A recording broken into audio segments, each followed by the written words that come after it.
Hello friends, स्वागत है आप सबका आपके अपने यूट्यूब चैनल पर। आज बाल विकास एवं शिक्षा शास्त्र के अंतर्गत इसके महत्वपूर्ण 30 प्रश्नों को हम लोग सॉल्व करने वाले हैं। तो आइए शुरू करते हैं आज की अपनी क्लास और देखते हैं आज के सुपर 30 प्रश्नों को।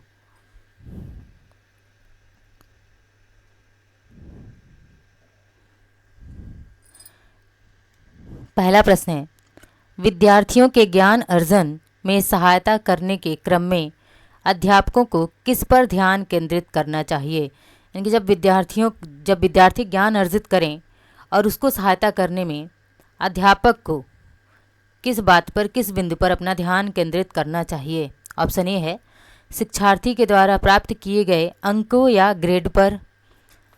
ऑप्शन बी शिक्षार्थी को सक्रिय सहभागिता में शामिल करना। ऑप्शन सी शिक्षार्थी के द्वारा अधिगम की अवधारणा में कुशलता प्राप्त करना। या ऑप्शन डी सुनिश्चित करना कि शिक्षार्थी सब कुछ याद करते हैं। तो इसमें से हमारा ऑप्शन क्या सही होगा? इसमें सबसे सुटेबल आंसर है हमारा ऑप्शन बी कि शिक्षार्थी को क्या करना, सक्रिय सहभागिता के लिए शामिल करना, बच्चे को एक्टिव करना, क्लास में वो क्या रहे, सक्रिय सहभाग करे। बच्चा जब क्लास में क्या रहेगा, सक्रिय रहेगा, ध्यानपूर्वक शिक्षक की बातों को सुनेगा और फिर प्रश्न पूछने पर प्रश्नों का सही सही जवाब भी देगा। तो उससे ये जानकारी मिलती है कि बच्चा क्या है, क्लास में सक्रिय है और सक्रिय रूप से सहभाग कर रहा है। इसलिए ऑप्शन हमारा क्या होगा, बी सही होगा। आते हैं प्रश्न संख्या 2। अध्यापक के दृष्टिकोण से प्रतिभाशीलता किसका संयोजन है। यानी कि अध्यापक के दृष्टिकोण से जो है प्रतिभाशीलता किसका संयोजन है, किसका योग है। उच्च प्रेरणा, उच्च वचनबद्धता या उच्च क्षमता। उच्च योग्यता, उच्च क्षमता, उच्च वचनबद्धता। या ऑप्शन सी उच्च क्षमता, उच्च सृजनात्मकता, उच्च वचनबद्धता। ऑप्शन डी है उच्च योग्यता, उच्च सृजनात्मकता और उच्च वचनबद्धता। तो अध्यापक के दृष्टिकोण से प्रतिभाशीलता का संयोजन क्या होगा, ऑप्शन डी हमारा राइट आंसर होगा। क्योंकि बच्चे में क्या होना चाहिए, बच्चे को हम कब प्रतिभाशाली मानेंगे कि बच्चे में क्या हो, उच्च योग्यता हो और बच्चे में क्या, उच्च सृजनात्मकशीलता हो और उच्च वचनबद्धता हो। जैसे गांधी जी क्या थे, एक सृजनशील बालक थे और प्रतिभाशाली बालक थे। कैसे थे, प्रतिभाशाली बालक थे। कैसे प्रतिभाशाली बालक थे गांधी जी, क्योंकि उनमें जो है उच्च योग्यता थी और सृजनात्मक थे। वे चीज़ों को लेकर क्रिएटिव थे। जैसे उनके जितने भी आंदोलन थे वो क्या थे, उनका एक प्रयोग था, उनका एक क्रिएशन था, क्रिएटिविटी थी उनकी। तो वो क्या थे, रचनात्मक थे, सृजनात्मक थे और उच्च वचनबद्धता थी कि जिस चीज़ के लिए वो ठान लेते थे कि हमें ये आंदोलन एकदम करना है तो उसके लिए चाहे वो पूरे दम से लग जाते थे। जैसे दांडी मार्च हुआ, उन्होंने दांडी मार्च निकाला 1930 में, तो उसको सफल बना के रहे। नमक कानून को उन्होंने तुड़वा दिया अंग्रेज़ों के द्वारा। तो क्या उनमें उच्च वचनबद्धता भी थी। तो ये क्या है, अध्यापक के दृष्टिकोण से ये लक्षण जो है, जिनमें उच्च योग्यता होगी, जो बच्चे उच्च सृजनात्मक होंगे, चीज़ों को ऊंची लेवल पर ही जाके सोचते होंगे, अलग लेवल पर ही जाके सोचेंगे और उनमें उच्च वचनबद्धता होगी, वे बालक कैसे होंगे, प्रतिभाशाली बालक होंगे, जिनकी बुद्धि लब्धि कितनी होती है, प्रतिभाशाली बालकों की बुद्धि लब्धि 130 प्लस होती है। आते हैं प्रश्न संख्या 3। एनसीएफ 2005 के अनुसार गलतियां इस कारण से महत्वपूर्ण होती हैं। यानी कि एनसीएफ 2005 के अनुसार क्या कि गलतियां क्यों महत्वपूर्ण होती हैं। ऑप्शन ए यह अध्यापकों को बच्चों को डांटने के लिए तरीका उपलब्ध कराती हैं।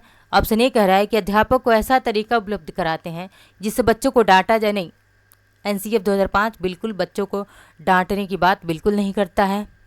यह बच्चे के विचार की अंतर्दृष्टि उपलब्ध कराती है तथा समाधानों को पहचानने में सहायता करती है। आगे के ऑप्शन को देखते हैं। यह कक्षा से कुछ बच्चों को हटाने के लिए आधार उपलब्ध कराती है। बिल्कुल नहीं, एनसीएफ 2005 जो है बच्चों को हटाने की बात नहीं करता है क्लास से। यह विद्यार्थियों को उत्तीर्ण अनुत्तीर्ण समूह में वर्गीकृत करने के लिए महत्वपूर्ण उपकरण है। नहीं, एनसीएफ 2005 उत्तीर्ण अनुत्तीर्ण समूह में बच्चों को नहीं बांटता। इसलिए हमारा ऑप्शन क्या होगा सही, हमारा ऑप्शन बी बिल्कुल सही आंसर होगा कि यह बच्चे के विचार की अंतर्दृष्टि उपलब्ध करवाती है तथा समाधानों को पहचानने में क्या करती है, एनसीएफ 2005 समाधानों को पहचानने में मदद करता है। आते हैं अगले प्रश्न पर। प्रश्न संख्या 4। एक बच्चे की कॉपी में लिखने में विपरीत छवियां जैसे दर्पण छवि आदि जैसी गलतियां मिलती हैं। जो बच्चा कॉपी में लिख रहा है तो उसमें विपरीत छवियां दर्पण छवि जैसी गलतियां मिल रही हैं। इस प्रकार का बच्चा लक्षण प्रदर्शित कर रहा है। इस प्रकार का बच्चा जो है कैसा लक्षण प्रदर्शित कर रहा है? तो वह अधिगम में अशक्तता, अधिगम में कठिनाई, अधिगम में समस्या, अधिगम में असुविधा, यानी कि वह बच्चा जो है कैसी मतलब अधिगम अक्षमता को वो प्रदर्शित कर रहा है। वो बच्चा क्या कर रहा है कि सीखने में असक्त है, सीख ही नहीं सकता, या फिर कठिनाई महसूस कर रहा है कि सीख सकता है लेकिन उसको कठिनाई हो रही है, या सीखने में उसको समस्या आ रहा है, या फिर असुविधा हो रही है बच्चे को। तो क्या है कि कॉपी में बच्चा जो अपनी कॉपी में लिख रहा है तो वो भी विपरीत छवि लिख रहा है और उसमें दर्पण छवि आदि जैसी गलतियां मिल रही है। तो बच्चा क्या है, सीखने में क्या है, असक्त है। बच्चा क्या है, सीखने में असक्त है, वह सीखने में असक्तता महसूस कर रहा है। प्रश्न संख्या 5 है, निम्नलिखित में से कौन सा बच्चों के संवेगात्मक विकास के लिए सर्वाधिक उपयुक्त है? बच्चों के संवेगात्मक विकास की बात कर रहे थे। संवेग हमारे क्या होते हैं, संवेग में क्या आते हैं? तो संवेग में प्रेम, घृणा वगैरह चीज़ें जो आती हैं ये सभी क्या है, संवेग हैं। संवेग में क्या आता है, प्रेम है, घृणा है, ये सभी क्या है, हमारे संवेग हैं। तो कह रहा है कि बच्चों के संवेगात्मक विकास के लिए सर्वाधिक उपयुक्त क्या है? ऑप्शन ए है अध्यापकों की कोई भी सहभागिता नहीं, क्योंकि माता पिता का कार्य, यानी कि यह अध्यापकों की कोई सहभागिता नहीं है। बच्चों का संवेगात्मक विकास ये किसका काम है, माता पिता का काम है। बिल्कुल नहीं, ये ऑप्शन क्या है, गलत है। ऑप्शन बी कक्षा कक्ष का नियंत्रित परिवेश, अगर कक्षा कक्ष का नियंत्रित परिवेश रहेगा तो बच्चा संवेगात्मक रूप से बिल्कुल भी विकसित नहीं हो पाएगा। ऑप्शन सी कक्षा कक्ष का अधिकारवादी परिवेश, ये भी क्या है, हमारा गलत आंसर है कि ना तो नियंत्रित कक्षा कक्ष का परिवेश होना चाहिए और ना ही क्या अधिकारवादी या तानाशाहीवादी होना चाहिए, बल्कि कक्षा कक्ष का परिवेश कैसा होना चाहिए, संवेगात्मक विकास के लिए प्रजातांत्रिक होना चाहिए। कैसा होना चाहिए, प्रजातांत्रिक लोकतांत्रिक होना चाहिए कि बच्चा जो है हर बच्चे से बात कर सके, अपनी भावनाओं को शेयर कर सके एक दूसरे से। तो वहाँ पे क्या होगा, जब एक दूसरे से बच्चे बात करेंगे, अपनी एक दूसरे की भावनाओं का आदान प्रदान करेंगे, तो वहाँ पे बच्चों का क्या होगा, संवेगात्मक विकास जो है अच्छी तरह से होगा। इसलिए हमारा ऑप्शन क्या है, डी बिल्कुल सही आंसर है। आते हैं अगले प्रश्न पर। बच्चों के अधिगम को सुगम बनाने के लिए अध्यापकों को एक अच्छे कक्षाई परिवेश का सृजन करने की आवश्यकता होती है। इस प्रकार के अधिगम परिवेश का सृजन करने के लिए नीचे दिए गए कथनों में से कौन सा सही नहीं है? यहाँ पे देखना है, पूछा है क्या है, सही नहीं है, नेगेटिव पूछा है, नहीं पूछा है। तो बच्चों के अधिगम को सुगम यानी कि सरल बनाने के लिए, बच्चों के अधिगम को, अधिगम मतलब होता है सीखना, तो बच्चों को सीखने के सुगम बनाने के लिए अध्यापक को अच्छे जो कक्षा का एक अच्छे परिवेश को सृजित करने की आवश्यकता है। और इस प्रकार के अधिगम परिवेश का सृजन करने के लिए कौन सा सही नहीं है? अध्यापक के अनुसार कार्य करना, बच्चों को स्वीकार करना, यानी कि अध्यापक के अनुसार कार्य करना, ये बच्चे क्या करें, स्वीकार कर लें कि हमें अध्यापक के अनुसार ही कार्य करना है। बी है अध्यापक का सकारात्मक रुख, सी बच्चों को स्वीकार करना, और डी क्या है, बच्चों के प्रयासों को स्वीकृत करना।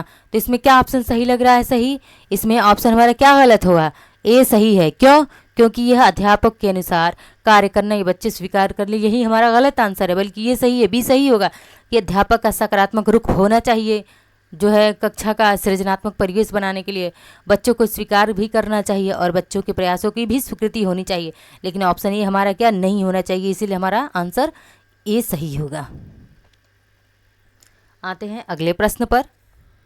प्रश्न संख्या 7, लड़कों एवं लड़कियों के विषय में कुछ कथन नीचे दिए गए हैं, आपके अनुसार इनमें से कौन सा सही है? इसमें क्या पूछा है, कौन सा सही है? तो देखते हैं। लड़कों को घर के कामों में सहायता करनी चाहिए, सभी लड़कों को विज्ञान तथा लड़कियों को गृह कार्य पढ़ना चाहिए, लड़कियों को घर के कामों में सहायता करनी चाहिए और लड़कों को घर के बाहर कामों में सहायता करना चाहिए। और इसमें पूछा क्या है कि लड़कों एवं लड़कियों के विषय में कौन सा सही है? ठीक है, कौन सा सही है आपके अनुसार? तो इसमें ऑप्शन हमारा कौन सा सही होगा? इसमें ऑप्शन हमारा ए सही होगा कि लड़कों को घर के कामों में सहायता करनी चाहिए, बिल्कुल करनी चाहिए। ये पहले की रूढ़िवादी सोच है कि नहीं नहीं सिर्फ और सिर्फ लड़कियां ही गृह कार्य घर के काम को कर सकती हैं। बिल्कुल ऐसा बिल्कुल नहीं है, लड़के भी घर के कामों में सहायता कर सकते हैं। इसीलिए कौन सा सही होगा कि लड़कों को घर के कामों में सहायता करनी चाहिए। इससे क्या होगा, लड़कों का जो है लड़के कोई छोटे नहीं हो जाएंगे। ऐसा नहीं है कि सिर्फ और सिर्फ गृह कार्य के लिए लड़कियां ही बनी हैं, तो इसीलिए लड़कियां भी विज्ञान पढ़ सकती हैं और लड़के गृह कार्य कर सकते हैं। तो इसीलिए क्या है कि लड़कों को घर के कामों में सहायता करनी चाहिए। यहाँ पे कोई भी लैंगिक असमानता वाली बात नहीं होनी चाहिए। ठीक है, आते हैं प्रश्न संख्या 8 पर। एक प्रभावी अध्यापिका होने के लिए यह महत्वपूर्ण है कि, क्या महत्वपूर्ण है एक प्रभावी अध्यापिका होने के लिए? ऑप्शन ए कह रहा है समूह गतिविधियों के बजाय अधिगम पर वैयक्तिक बल देना। समूह गतिविधि के बजाय अधिगम पर कैसा? वैयक्तिक बल देना। विद्यार्थियों के द्वारा प्रश्न पूछने के कारण उत्पन्न व्यवधान की अनदेखी करना। ऑप्शन बी कह रहा है कि अगर विद्यार्थी प्रश्न पूछ रहे हैं तो जो उससे व्यवधान उत्पन्न हो रहा है उसकी अनदेखी कर देना, और अब जो अध्यापिका है वो अपनी बात को बस बोलती जाए बोलती जाए बोलती जाए। ऑप्शन सी है कि प्रत्येक बच्चे के संपर्क में रहना, और ऑप्शन डी है पुस्तक से उत्तरों को लिखने पर बल देना। इसमें सबसे सकारात्मक आंसर हमारा सी है कि प्रत्येक बच्चे के संपर्क में रहना। यही क्या होगा? एक प्रभावी शिक्षिका का महत्वपूर्ण कार्य होगा। एक प्रभावी शिक्षिका होगी जो प्रत्येक बच्चे के संपर्क में अगर रहती है तो वो क्या होगी? वह एक प्रभावी शिक्षिका होगी। आते हैं अगले प्रश्न पर।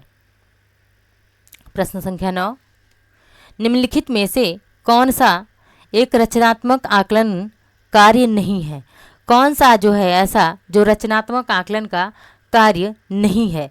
तो परियोजना, अवलोकन, ऑप्शन सी है विद्यार्थियों का योग्यता क्रम निर्धारित करना, खुले अंत वाले प्रश्न करना। अब ये कह रहा है प्रश्न संख्या 9 कि कौन सा ऐसा एक कार्य है जो रचनात्मक आकलन नहीं कर रहा है।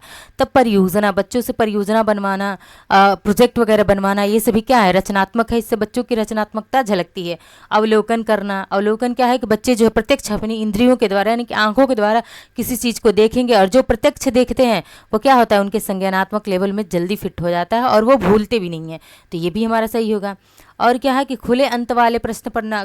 अगर हम खुले अंत वाले प्रश्न कर रहे हैं बच्चों से तो वो अपनी सोच समझ के, अपनी विवेक से, अपनी सृजनात्मक क्षमता से उस प्रश्न का जवाब देंगे, बधे बधाए उत्तर को नहीं देंगे।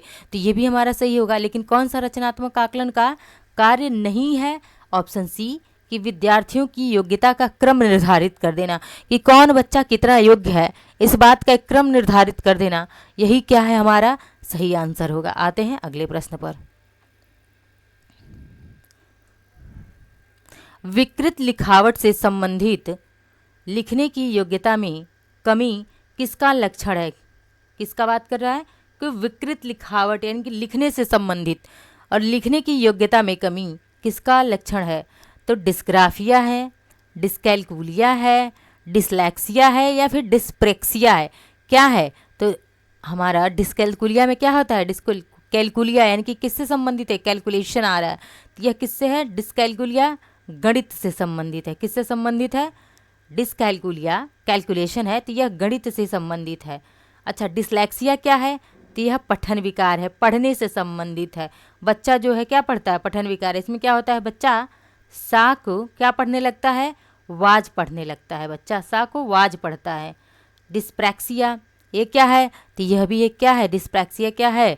यह काइनेटिक एनर्जी से संबंधित विकार है। और हमारा क्या होता है? डिस्ग्राफिया क्या होता है? डिस्ग्राफिया किससे संबंधित है? तो डिस्ग्राफिया जो है ग्राफ बनाने से किससे संबंधित है? ग्राफ बनाने से, लिखने से संबंधित है। डिस्ग्राफिया हमने कहा था ना पिछले वीडियो में, हमने इसको बताया था डिस्ग्राफिया को कि डिस्ग्राफिया किससे से ग्राफ बनाया जाता है। तो कैसे ग्राफ बनाते हैं? लिख कर ही तो ग्राफ बनाते हैं। तो ये किससे है?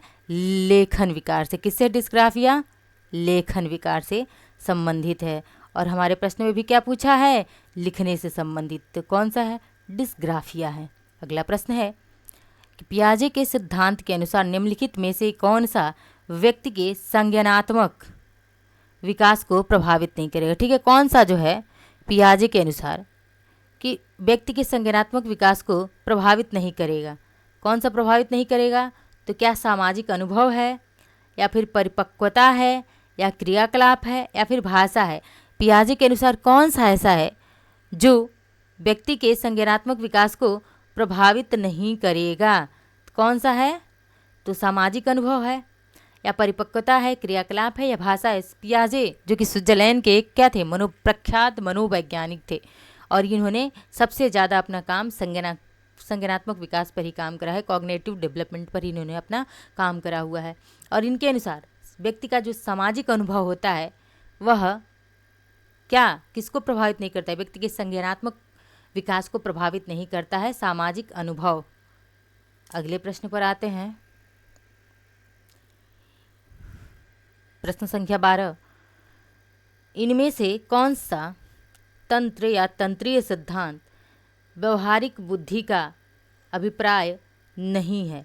इनमें से ऐसा कौन सा तंत्रीय सिद्धांत है जो व्यवहारिक बुद्धि का अभिप्राय नहीं है? ठीक है, तो देखते हैं इसमें कौन सा हमारा सही आंसर होगा। ऑप्शन ए, केवल अपने विषय में व्यवहारिक रूप से विचार करना, यानी कि केवल जो है बुद्ध क्या है कि केवल अपने विषय के बारे में, कोई एक पार्टिकुलर सब्जेक्ट है और इसी के बारे में व्यवहारिक रूप से विचार करना। इस प्रकार के पर्यावरण का चयन करना जिसमें आप सफल हो सकते हैं, या पर्यावरण का पुनर्निर्माण करना, पर्यावरण के साथ या पर्यावरण का, ऑप्शन सी होगा क्या, पर्यावरण के साथ, और ये ऑप्शन डी हमारा होगा पर्यावरण का पुनर्निर्माण करना। तो इनमें से कौन सा है तंत्रीय सिद्धांत व्यवहारिक बुद्धि का अभिप्राय नहीं है, कह रहा है, नहीं पूछा है, तो क्या होगा हमारा सही आंसर? ऑप्शन ए हमारा सही आंसर होगा कि केवल अपने विषय में व्यवहारिक रूप से विचार करना, केवल अपने विषय में व्यवहारिक रूप से विचार करना ही क्या है, व्यवहारिक बुद्धि का अभिप्राय नहीं है। यहाँ पे ध्यान देना है, नहीं पूछा है। आते हैं अगले प्रश्न पर, प्रश्न संख्या 13। कह रहा है प्रश्न कि कोई भी नाराज हो सकता है। प्रश्न कह रहा है कि कोई भी नाराज हो सकता है, यह आसान है, परंतु एक सही व्यक्ति के ऊपर सही मात्रा में, क्या कह रहा है कि एक सही व्यक्ति के ऊपर सही मात्रा में, सही समय पर और सही उद्देश्य के लिए तथा सही तरीके से नाराज होना आसान नहीं है। प्रश्न क्या कह रहा है कि एक नाराज होना तो आसान है, लेकिन एक सही व्यक्ति के ऊपर सही मात्रा में और सही समय तथा सही उद्देश्य के लिए तथा सही तरीके से नाराज होना आसान नहीं है। यह संबंधित है, यह किस विकास से संबंधित है, किस प्रकार के विकास से संबंधित है? तो क्या यह ऑप्शन ए सामाजिक विकास से संबंधित है, या फिर संज्ञानात्मक विकास से संबंधित है, या शारीरिक विकास से संबंधित है, या फिर ऑप्शन डी हमारा संवेगात्मक विकास से संबंधित है? तो संवेग में क्या आते हैं, द्वेष, प्रेम, घृणा, राग, द्वेष, ये सभी क्या होते हैं, हमारे संवेग हैं। और इन संवेग, तो जैसे इसमें नाराज होना, ये हमारा क्या है, एक प्रकार का संवेग है। तो ये कैसा विकास है, संवेगात्मक विकास है। कैसा है, संवेगात्मक विकास है। आते हैं प्रश्न संख्या 14 पर। अधिगम में आकलन किस लिए आवश्यक होता है, यानी कि अधिगम में जो आकलन होता है वह किस लिए आवश्यक होता है? अधिगम में आकलन, तो देखते हैं किसके लिए आवश्यक होता है अधिगम में आकलन। अधिगम मतलब क्या होता है, सीखना, यानी कि सीखने में जो आकलन है वो किसके लिए क्या होता है, आवश्यक होता है? तो जांच परीक्षण के लिए, प्रेरणा के लिए, सी पृथक्करण और श्रेणीकरण के उद्देश्य को प्रोत्साहन देने के लिए, या फिर ग्रेड और अंकों के लिए। तो सीखने या अधिगम में आकलन जो आवश्यक होता है किस लिए, तो यह प्रेरणा के लिए। किसके लिए आवश्यक होता है? प्रेरणा, जिसे हम अभिप्रेरणा भी कहते हैं। प्रेरणा को हम क्या कहते हैं, अभिप्रेरणा भी कहते हैं इसे। आते हैं अगले प्रश्न पर, प्रश्न संख्या 15 कि प्रचलित योजनाओं में नई जानकारी जोड़ने को किस नाम से जाना जाता है? जो प्रचलित योजनाएं हैं और उनमें अगर हम कुछ नई जानकारी, नए तथ्यों को हम ऐड करते हैं, उनका एडिशन करते हैं, तो उसको हम किस नाम से जानेंगे? क्या हम उसे साम्यधाकरण कहेंगे, साम्यधाकरण, या फिर उसे हम एस्युमुलेशन जिसे हम कहते हैं आत्मसातकरण, या फिर संगठन या समायोजन यानी कि एडजस्टमेंट, क्या कहेंगे उसे? इसे संगठन, ऑर्गेनाइजेशन कहेंगे, एडजस्टमेंट कहेंगे, या फिर एसिमुलेशन कहेंगे। कि जो प्रचलित योजनाएं चल रही हैं और उसमें नई जानकारी को यदि हम जोड़ देते हैं तो उसे हम क्या कहेंगे? उसे हम कहेंगे एसिमुलेशन या आत्मसातकरण। ठीक है, क्या है, आत्मसातकरण, या फिर उसे हम क्या कहते हैं, एसिमुलेशन कहते हैं। इसमें क्या होता है कि बच्चों में वातावरण के साथ सामंजस्य स्थापित करने की बेहतर क्षमता होती है। बच्चे क्या होते हैं, जो अपना वातावरण है उसके साथ बेहतर सामंजस्य स्थापित कर लेते हैं। पूर्व ज्ञान के साथ नवीन ज्ञान को जोड़ने की प्रक्रिया को आत्मसात करण कहते हैं, यानी कि जो हमारा पूर्व ज्ञान, यही चीज़ है ना। आत्मसात्करण क्या है कि पूर्व ज्ञान में, यानी कि जो हमारा पहले का ज्ञान है, हमने पहले से जो ज्ञान अर्जित किया है, इसी पूर्व ज्ञान में हम नवीन ज्ञान को, नए ज्ञान को हम जोड़ देते हैं। ठीक है, नवीन ज्ञान को हम जोड़ देंगे तो वो हमारा क्या हो जाएगा, आत्मसात्करण हो जाएगा। और क्वेश्चन में कह भी रहा है कि प्रचलित योजनाएं, जो इनकी जो हमारी योजनाएं पहले से चल रही हैं और उसमें नई जानकारी, यानी कि प्रश्न को थोड़ा सा घुमाया है। इस वर्ड को ही समझना जरूरी है कि आत्मसात्करण है क्या, कि पूर्व ज्ञान जो हमारे पहले से अर्जित ज्ञान है उसमें नई जानकारी को, नए ज्ञान को जोड़ देना, ये हमारा क्या है, आत्मसात्करण है। आते हैं अगले प्रश्न पर। हम सभी अपनी बुद्धि, प्रेरणा, यानी कि कह रहा है हम सभी अपनी बुद्धि, प्रेरणा, अभिरुचि के संदर्भ में भिन्न होते हैं। यानी कि सभी व्यक्ति, बिल्कुल सही बात है कि सभी व्यक्ति क्या होते हैं, बुद्धि, प्रेरणा और अभिरुचि के संबंध में क्या होते हैं, अलग अलग ही होते हैं, भिन्न होते हैं। यह सिद्धांत संबंधित है, किससे संबंधित है, बुद्धि के सिद्धांत से, वंशानुक्रम के सिद्धांत से, पर्यावरण के सिद्धांत से, या फिर वैयक्तिक भिन्नता के सिद्धांत से। किस सिद्धांत से संबंधित है, प्रश्न संख्या 16 क्या कह रहा है कि बुद्धि के सिद्धांत से। तो बुद्धि का सिद्धांत किसने दिया था, बुद्धि का सिद्धांत बीने साइमन ने 1905 में बुद्धि परीक्षण का सिद्धांत दिया था। गार्डनर ने बुद्धि का सिद्धांत दिया हुआ है। वंशानुक्रम का सिद्धांत किसने दिया है, मेंडल ने दिया है। मेंडल ने क्या दिया है, तो वंशानुक्रम का सिद्धांत दिया है। मेंडल ने किस पर अपना रिसर्च करा है, तो मटर के दाने पर, मटर पर अपना रिसर्च करा हुआ है मेंडल ने। पर्यावरण से या फिर वैयक्तिक भिन्नता से, तो ये कह रहा है प्रश्न कि हम सभी अपनी बुद्धि, प्रेरणा, अभिरुचि से भिन्न हैं। तो यह किसका है, वैयक्तिक भिन्नता है कि प्रत्येक व्यक्ति जो है, प्रत्येक व्यक्ति की बुद्धि अलग है, बुद्धि लब्धि अलग है, प्रेरणा अलग है, उसकी प्रेरणा का स्रोत अलग अलग हो सकता है, उसकी रुचियाँ अलग अलग हो सकती है। किसी व्यक्ति को साइंस पढ़ने में रुचि हो, किसी व्यक्ति को मैथ पढ़ने में रुचि हो, किसी व्यक्ति को लिटरेचर पढ़ने में रुचि हो, किसी को संगीत में, तो अलग अलग रुचियाँ भी हो सकती हैं। इसीलिए हमारा ऑप्शन डी क्या होगा, सही आंसर होगा। अगला प्रश्न है प्रश्न संख्या 17। वंचित समूह के विद्यार्थियों को सामान्य विद्यार्थियों के साथ पढ़ाना चाहिए, इसका अभिप्राय है। यानी कि जो वंचित समूह के विद्यार्थी हैं उनको सामान्य विद्यार्थियों के साथ क्या करना चाहिए, पढ़ाना चाहिए, इसका अभिप्राय है। इसका क्या अभिप्राय है, इसका क्या मतलब है, क्या अर्थ है। ऑप्शन ए विशेष शिक्षा, एकीकृत शिक्षा, अपवर्तन शिक्षा या समावेशी शिक्षा। तो ये प्रश्न का आंसर तो वैसे ही झलक रहा है कि क्या कह रहा है, वंचित समूह के विद्यार्थियों को यदि हम सामान्य विद्यार्थियों के साथ पढ़ाएंगे तो इसका सीधा सीधा मतलब आता है कि कक्षा कैसी है, समावेशी है। वहाँ पर बिना किसी भेदभाव के, बिना किसी वैयक्तिक भिन्नता के, बिना किसी भेदभाव के बच्चों को क्या किया जा रहा है, ना तो रंग रूप, ना तो आकार देखा जा रहा है, ना ही बुद्धि देखी जा रही है, ना इनकी उपलब्धि, रुचि, कुछ भी नहीं देखा जा रहा है, बल्कि क्या, बच्चों को एक समावेशी शिक्षा में सारे बच्चे क्या है, रंग रूप, बुद्धि, अभिक्षमता, रुचि से सबसे क्या है, अलग है, उनकी अभिरुचि अलग है, बच्चों का ज्ञान उपलब्धि अलग है, कार्य करने की क्षमता अलग है, फिर भी हम एक ही क्लास में सारे बच्चों को पढ़ा रहे हैं। ये क्या है, हमारी कक्षा कैसी है, समावेशी कक्षा है कि हम जो कमज़ोर बच्चे हैं उनको, जो कमज़ोर बच्चे हैं वो, और जो तेज बच्चे हैं उनको, दोनों को हम क्या करेंगे, एक रफ्तार से, एक हम रफ्तार से लेकर के चलेंगे, दोनों बच्चों को समायोजित करके, समावेश करके एक समावेशी कक्षा का हम क्या करेंगे, निर्माण करेंगे।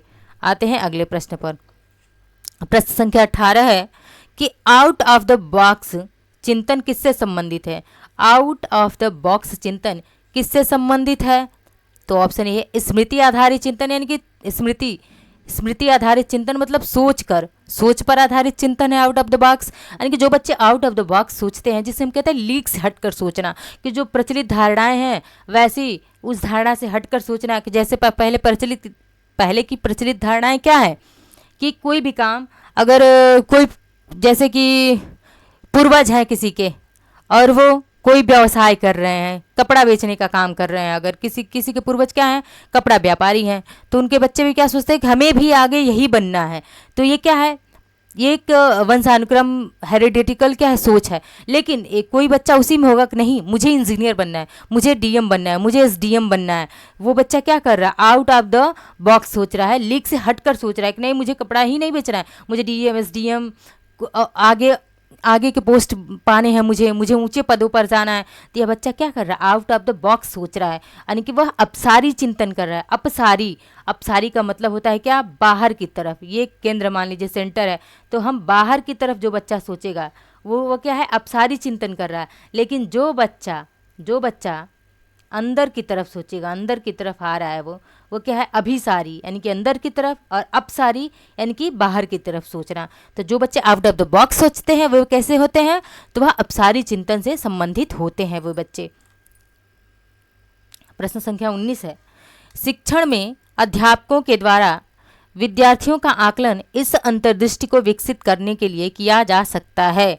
यानी प्रश्न कह रहा है कि शिक्षण में अध्यापकों के द्वारा विद्यार्थियों का आकलन इस अंतर्दृष्टि को विकसित करने के लिए किया जा सकता है। कि कौन सी अंतर्दृष्टि बच्चों में विकसित की जाएगी विद्यार्थियों में, तो आइए देखते हैं।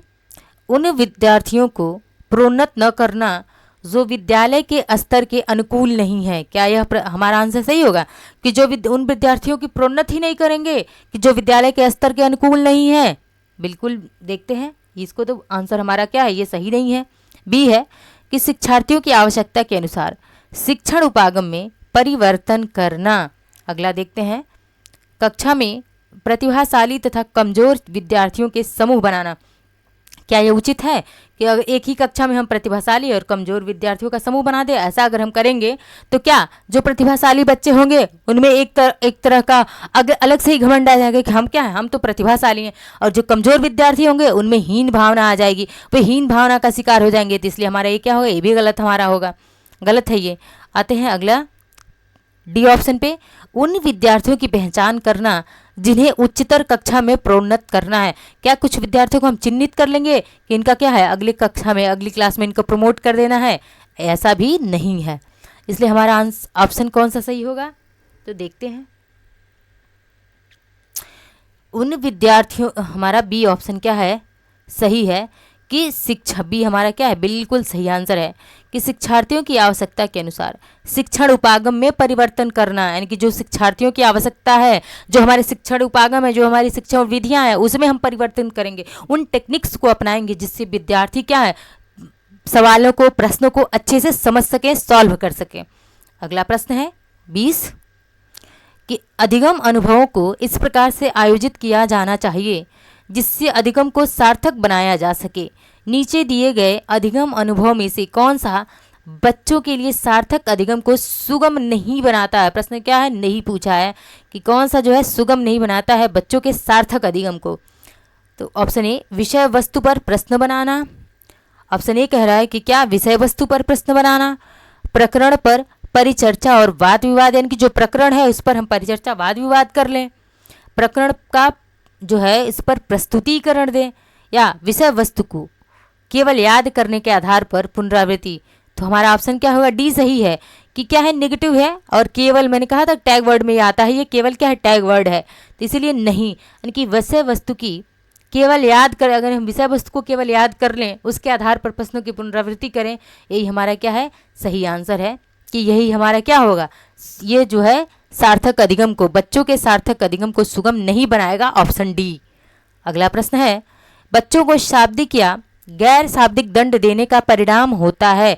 बच्चों को हम गैर शाब्दिक या शाब्दिक जो भी दंड देते हैं, शाब्दिक दंड का मतलब हो गया कि हम बच्चों को क्या, बच्चों को हम कहते हैं कि नहीं यह सही नहीं है, यह उचित नहीं है, तो ये शाब्दिक है, क्या है, शाब्दिक है, कि हम कहेंगे नहीं यह सही नहीं है, तुमने आंसर सही नहीं दिया, तुमने ये सही नहीं किया, शाब्दिक दंड है। और गैर शाब्दिक दंड क्या होता है कि सर हिला करके हमको जवाब देंगे, नहीं नहीं, सर हिलाकर कहेंगे, संकेत में कहेंगे कि नहीं हम सहमत नहीं हैं आपकी बातों से, तो क्या है, गैर शाब्दिक दंड है। अब आते हैं, देखते हैं कि क्या इसका परिणाम क्या होता है, बच्चों की छवि की सुरक्षा करना, कि क्या इससे हम बच्चों की छवि की सुरक्षा करते हैं, या फिर उनके अंकों में सुधार करना, या फिर बच्चों के अंकों में हम सुधार करते हैं, या फिर ऑप्शन सी कह रहा है उनके स्वयं के प्रति अवधारणा को नष्ट करना, यानी कि उनके जो स्वयं के प्रति अवधारणा है उसको नष्ट कर देंगे, या फिर उन्हें कार्य करने के लिए प्रेरित करना। हमारा ऑप्शन कौन सा सही होगा, तो ऑप्शन हमारा क्या है, सी सही होगा कि क्या है कि उन्हें स्वयं के प्रति अवधारणा को नष्ट करना ही क्या है, हमारा सही आंसर होगा। कि क्या है, जैसे स्किनर ने कहा ना कि प्रेरणा क्या है, प्रेरणा या सीखना क्या है, तो प्रेरणा सीखने का राजमार्ग है, ऐसा किसने कहा था, तो स्किनर ने कहा था। जैसे कि बालकों में अभिप्रेरणा के माध्यम से कार्य करने की आंतरिक इच्छा शक्ति को क्या जागृत किया जा सकता है, यानी कि बच्चों में अभिप्रेरण, उन बच्चों को अभिप्रेरित करके हम क्या करते हैं, कार्य करने की इच्छा जागृत करते हैं। लेकिन दंड क्या करता है, कृत्रिम अभिप्रेरक के अंतर्गत शामिल। यानी कि ये क्या है, दंड क्या है, जो कृत्रिम एक अभिप्रेरक है, जो नकारात्मक अभिप्रेरक है, और यह क्या करता है, बच्चों की जो नकारात्मक इच्छाएं हैं उसको नष्ट करता है, उस पर नकारात्मक प्रभाव डालता है, जिससे बालक स्वयं के प्रति अवधारणा नष्ट होने का भय रहता है। ठीक है, बालक का जो होता है स्वयं के प्रति अवधारणा नष्ट होने का भय रहता है। इसीलिए क्या है कि शाब्दिक और गैर शाब्दिक दंड देने का परिणाम होता है कि जो बच्चा में स्वयं के प्रति अवधारणा है उसको नष्ट करना। प्रश्न संख्या क्या है, 22। अध्यापिका ने एक कमेटी के प्रधानपति को सभापति के स्थान पर सभाध्यक्ष लिखा। कोई अध्यापिका हैं, उन्होंने कमेटी थी, उनके प्रधानपति को सभापति ना कहकर उन्होंने क्या लिखा, सभाध्यक्ष लिखा। यह संकेत करता है कि अध्यापिका ऑप्शन ए भाषा पर अच्छा अधिकार रखती हैं, ऑप्शन बी एक लिंग मुक्त भाषा का प्रयोग कर रही हैं, या फिर ऑप्शन सी लिंग पूर्वाग्रह से ग्रसित हैं। तो बिल्कुल नहीं, लिंग पूर्वाग्रह से तो बिल्कुल भी ग्रसित नहीं है, क्योंकि उन्होंने सभापति के स्थान पर सभाध्यक्ष लिखा। तो सभापति का मतलब हो गया कि मेल को डिनोट करता है, पुरुष की बात कर रहा है। लेकिन सभाध्यक्ष में क्या आ जाते हैं, सभाध्यक्ष में मेल और फीमेल दोनों आ जा रहे हैं, तो इसीलिए उन्होंने लिंग मुक्त भाषा का प्रयोग किया हुआ है। एक अधिक उपयुक्त परिभाषिक शब्द का पालन करना, ऑप्शन बी हमारा क्या है, सही आंसर है कि वह अध्यापिका लिंग मुक्त भाषा का प्रयोग कर रही हैं। आते हैं प्रश्न संख्या 23। सतत एवं व्यापक मूल्यांकन किस लिए आवश्यक है। जो सतत और व्यापक मूल्यांकन है वह किस लिए आवश्यक है।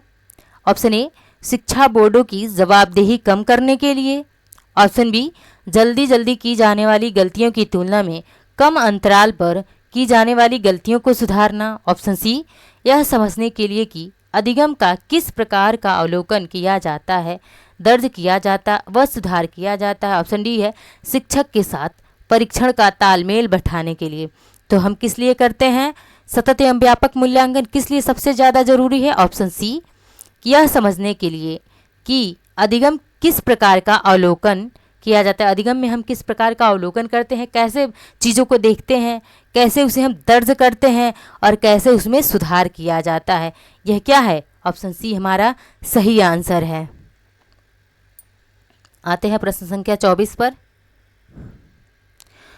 प्रश्न संख्या 24 कह रहा है, लॉरेंस कोहलबर्ग के सिद्धांत में कौन सा नैतिकता की अनुपस्थिति को सही अर्थ में सूचित करता है। यानी कि लॉरेंस कोहलबर्ग ने जो नैतिकता का सिद्धांत दिया हुआ है, चार सिद्धांत इन्होंने 4 स्तर बताए हुए हैं, उनमें से ऐसा कौन सा स्तर है जो क्या नैतिकता की अनुपस्थिति को सही तरह से सूचित करता है। तो कौन सा स्तर है, तो सबसे पहला ऑप्शन 4 है, फिर ऑप्शन बी में स्तर 1, ऑप्शन सी स्तर 2, ऑप्शन डी में दिया है स्तर 3।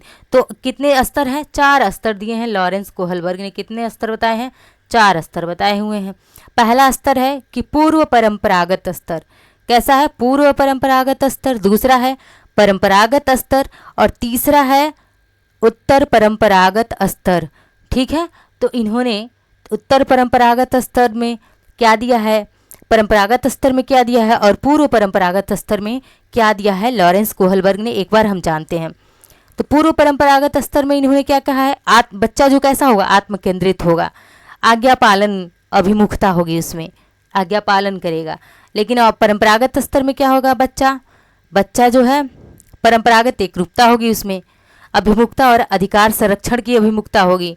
उत्तर परंपरागत स्तर में सामाजिक अनुबंध विधि, सम्मत अभिमुखता व सार्वभौमिक नैतिकता का सिद्धांत होगा। यानी कि इसमें जो है हमारा ऑप्शन कौन सा सही होगा, तो ऑप्शन बी हमारा राइट आंसर होगा। स्तर 1 में जो है नैतिकता का क्या होगा, अभाव रहता है बच्चे में। ऑप्शन स्तर 1 में बच्चा नैतिक रूप से अभावग्रस्त रहता है। प्रश्न संख्या 25,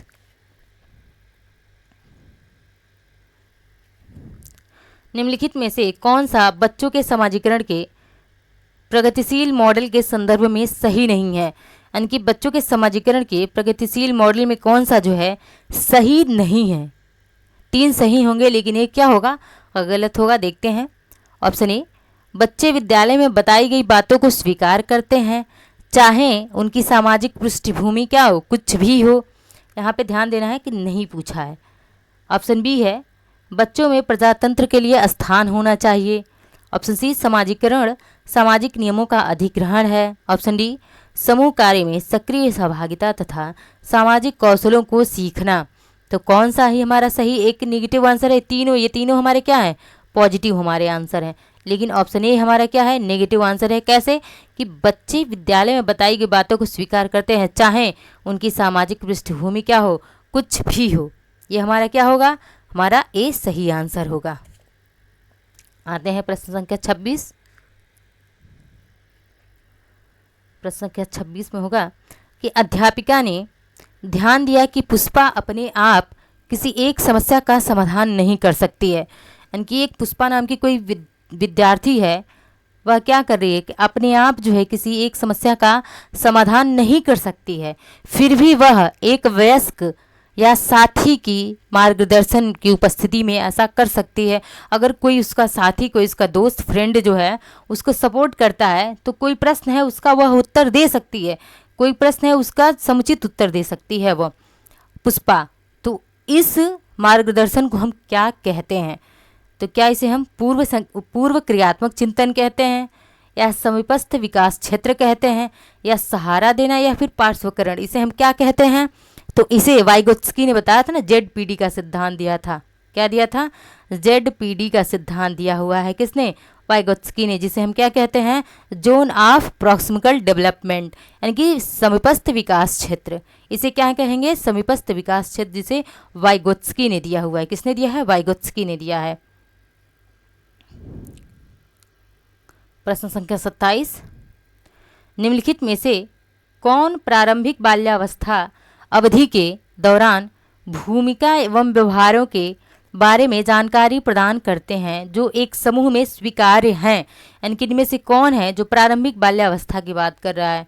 बाल्यावस्था में भी किसकी? प्रारंभिक बाल्यावस्था की बात कर रहा है। और इसके दौरान भूमिका एवं व्यवहारों के बारे में जानकारी प्रदान करते हैं जो एक समूह में स्वीकार्य हैं, वे कौन हैं? तो अध्यापक एवं साथी हैं, या फिर साथी व माता पिता हैं, या माता पिता एवं भाई बहन हैं, या फिर भाई बहन एवं अध्यापक हैं? कौन है? तो ऑप्शन हमारा कौन सा सही होगा? तो माता पिता एवं भाई बहन। ऑप्शन सी हमारा क्या है? एकदम सही आंसर है कि प्रारंभ में बालक न तो सामाजिक होता है, बिल्कुल बच्चा क्या होता है? न तो सामाजिक होता है और न ही असामाजिक होता है। उसमें बच्चा जब एक क्या होता है? कोरी कागज होता है, खाली स्लेट होता है, उस पर आप जो चाहें वो लिख सकते हैं। जॉनसन ने कहा ना कि मुझे एक बालक दे दो, मैं उसे चाहे चोर या फिर कुछ भी बना सकता हूँ। तो ये क्या है? बच्चा वैसा ही होता है, एक कोरा कागज होता है, आप जो उस पर लिख दें वही बच्चे पर क्या होगा? अंकित हो जाएगा। तो बच्चा न तो पूर्व में क्या होता है? न सामाजिक होता है और न ही असामाजिक होता है बच्चा। बालक समूह की प्रक्रिया के द्वारा जिस समूह में, समाज के संपर्क में जब आता है बच्चा, तो वह क्या होता है? उसका समाजीकरण होता है और वह विभिन्न पहलुओं को क्या कर लेता है? आत्मसात कर लेता है। तो अगर बच्चा जो है समाजीकरण करेगा तो सबसे पहले माता पिता और भाई बहन ही तो उसके आएंगे, तो इन्हीं से तो समाजीकरण होगा बच्चे का। इसलिए हमारा ऑप्शन सी क्या है? सही आंसर है। आते हैं प्रश्न संख्या 28, निम्नलिखित में से कौन सा आयु समूह परवर्ती बाल्यावस्था की श्रेणी में आता है? यानी कि कौन सा ऐसा आयु समूह है जो परवर्ती बाल्यावस्था की श्रेणी में आता है? तो क्या वह 18 से 24 वर्ष है, जन्म से 6 वर्ष है, या फिर 6 से 18 वर्ष है, या 11 से 18 वर्ष है? हमारा कौन सा परवर्ती बाल्यावस्था होगा? तो हमारा 6 से 18 वर्ष। ये क्या होता है? परवर्ती बाल्यावस्था होता है 6 से 18 वर्ष। और इस आयु के बच्चे जो हैं इसमें 6 से 18 नहीं, ये 6 से 11 वर्ष रहेगा। क्या रहेगा? 6 से 11 वर्ष के बच्चे क्या होते हैं? टाइपिंग मिस्टेक हो गया यहाँ पे कि 6 से 11 वर्ष के बच्चे जो होते हैं 6 to 11 ईयर्स, कितने? 6 to 11 ईयर्स के जो बच्चे होते हैं वो परवर्ती बाल्यावस्था में आते हैं। और इसी काल में बालक के अंदर जिज्ञासु प्रवृत्ति होती है, जो भी क्यूरियोसिटी होती है। बच्चा जो है किसी चीज़ को भी, छोटे बच्चे अक्सर आपने 6 से 11 वर्ष के बच्चों को देखा होगा, बाहर अगर जाते हैं तो वो पूछते जाएंगे कि भैया ये क्या है, दीदी ये क्या है, इसका विकास कैसे हुआ, ये कहाँ से आया।